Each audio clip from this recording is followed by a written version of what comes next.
क्या है कोवैक्सीन, जानिए इस वीडियो में। ये प्रथम पूर्णतः भारत में बनाई गई कोविड-19 वैक्सीन है जो कोरोना के खिलाफ लड़ाई में महत्वपूर्ण भूमिका अदा कर सकती है। हाल ही में इसे मानव पर परीक्षण की अनुमति भी मिल गई है। ये अनुमति central drug standard control of organisation ने दी है, जो भारत में दवाओं और टीकों का नियामक प्राधिकरण है। इसे हैदराबाद स्थित फार्मा कंपनी भारत बायोटेक ने ICMR की एक शाखा national institute of virology Pune NIV के साथ मिलकर विकसित किया है। नेशनल इंस्टीट्यूट ऑफ वायरोलॉजी ने कोविड-19 के स्ट्रेन को एक एसिम्प्टोमेटिक रोगी से अलग किया तथा उसे भारत बायोटेक को उपलब्ध कराया। ये एक निष्क्रिय टीका है।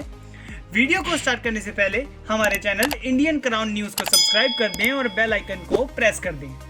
भारत में केवल कोवैक्सीन ही नहीं, इसके अलावा अलग अलग फार्मा कंपनी हैं जो वैक्सीन को विकसित करने के लिए कार्य कर रही हैं।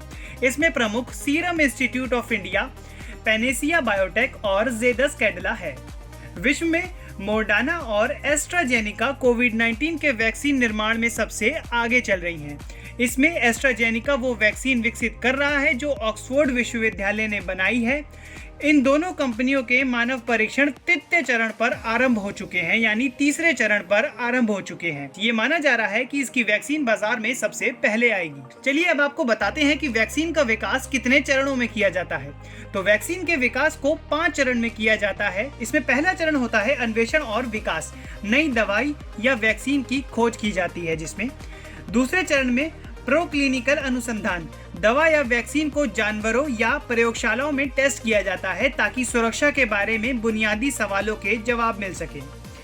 तीसरे चरण में क्लिनिकल अनुसंधान, यानी कि दवा या वैक्सीन को मानव पर टेस्ट किया जाता है ताकि ये सुनिश्चित किया जा सके कि वो सुरक्षित और प्रभावी है।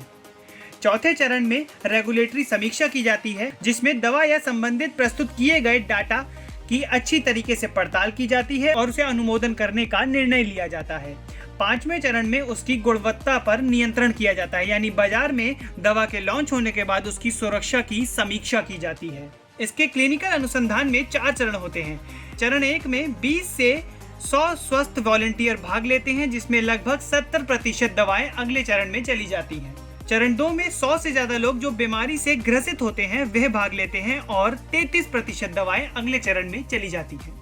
चरण 3 में 300 से 3000 लोग जो बीमारी से ग्रसित हैं वह भाग लेते हैं और लगभग 25 से 30% दवाएं अगले चरण में चली जाती हैं। हालांकि चरण 3 में 1 से 4 वर्ष का अध्ययन होता है, पर कोरोना को देखते हुए स्टडीज जल्दी की जा रही हैं। चरण 3 में दवा या वैक्सीन को ये प्रदर्शित करना होगा कि वह चिकित्सीय लाभ प्रदान कर पा रही है या नहीं।